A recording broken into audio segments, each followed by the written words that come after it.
Today, we are talking about 8 things that we do to keep our van regularly clean. Welcome to the Prepared Enough podcast. I'm your host, Natasha Mila, former teacher, mom of 4, and firm believer that a well-prepared home can do a lot of the heavy lifting for you. In this podcast, we'll explore ways to design organized, intentional spaces and rhythms that build your child's responsibility and bring more ease into your day. The simplest adjustments often make the biggest impact. We will chat all about the tiny tweaks you can make as your children grow. If you're ready for your home to work with you, not against you, you're in the right place. Hit follow and let's get started.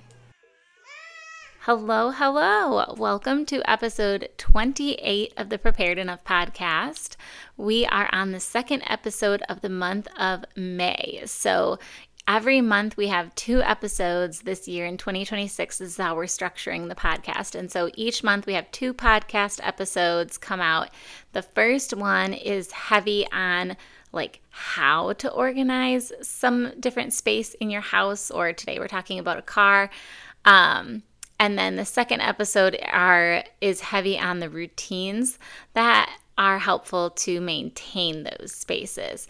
And so we recently restructured so that the first episode is available to everybody publicly, and the second episode is mostly available to private subscribers, paid subscribers over on the Substack app.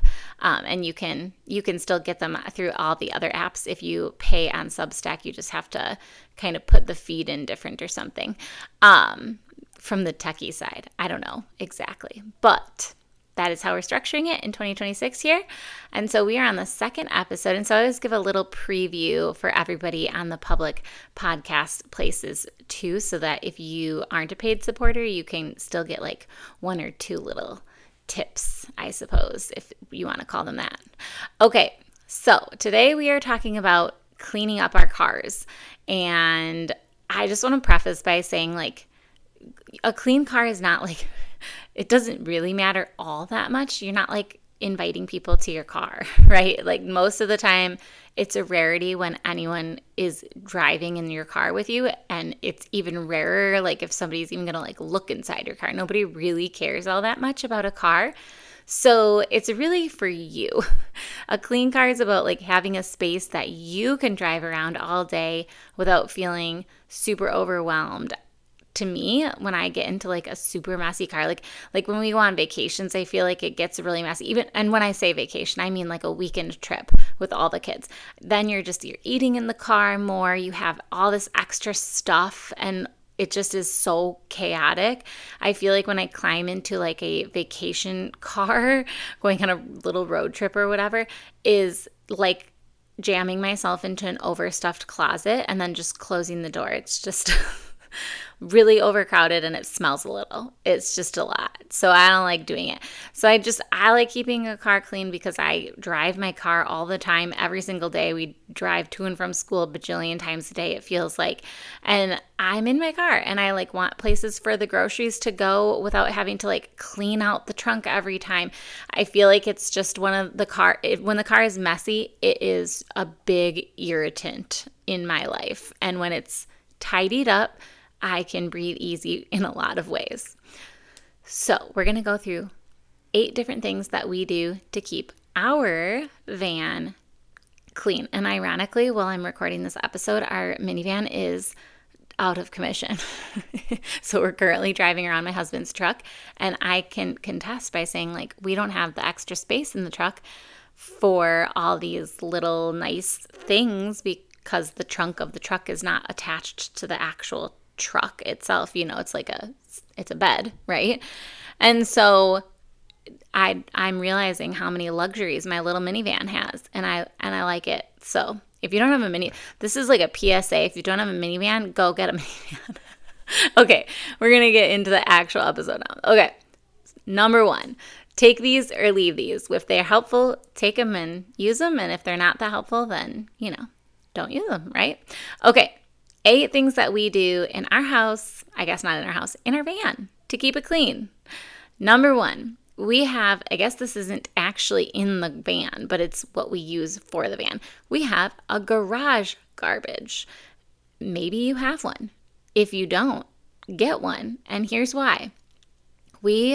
Trash ends up in the car, right? Like you sometimes have a mint, or you have food, or there's like receipts or little wet wipes or whatever. Trash ends up in the van one way or another.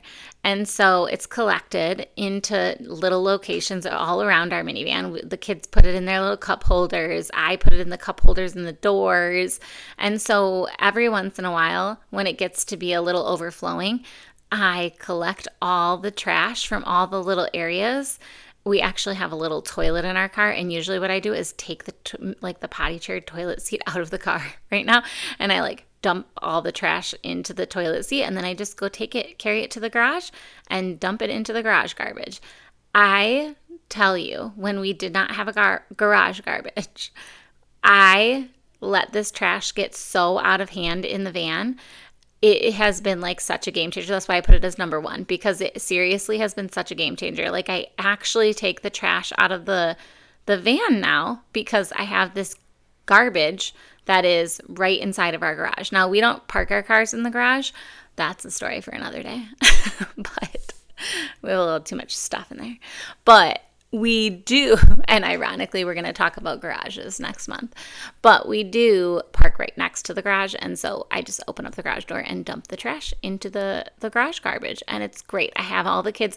I usually actually collect it when all the kids are buckled up, so when they're like, we're getting in the car to go somewhere, I take the extra minute and I'm like, hand all your garbage, and I pass the little toilet seat around and they put all their garbage inside, and then I quick go dump it, and it takes like 15 seconds. It's so quick and easy, as long as you know kind of all the little places that your garbage is kept in your van.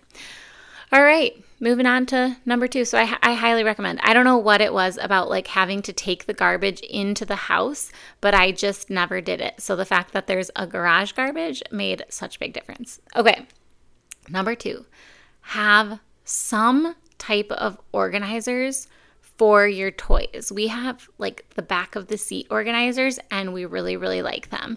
And you do have if you have kids, you probably have a toy or two at least per kid. And we don't like specify them per each one of our kids or anything. We just have like general toys in the car. They're car toys. They stay in the car.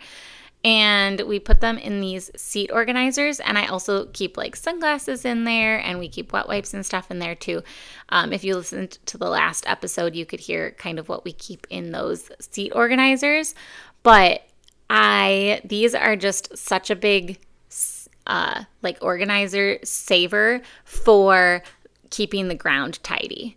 So every week-ish, we kind of tidy up the items. I should say. So every so often I'll like have the kids grab a couple things here and there, especially if they're starting to just walk on top of the toys while they're getting in and out of the car, and I'm getting kind of a little frustrated that they're just like stepping on those little drawing pads and stuff, like cracking things because they could crack them if they're not treating them well and stuff like that. So if I'm getting a little frustrated because they're being careless with their toys, I'll have them tidy them on their way in or out of the car one day, usually on the way out when we like arrive back home. But at least like once a week, I'll just reach my arm around in the car and pick up all the toys and kind of put them away as best as I can in those seat organizers. And it really just does keep the car floor a little bit more tidied. I probably had to do this a little bit more often when the kids were younger, as in like if you have a baby basically, because those are the age of the kids that just, you hand them a toy and then they just throw it. And then you hand them another toy and they just drop it off the side of their seat, right? So then a lot of toys end up on the ground. And when they get a little bit older, there's a lot less toys that end up on the ground. So yeah, once a week is fine-ish for that. Okay, moving on to number 3.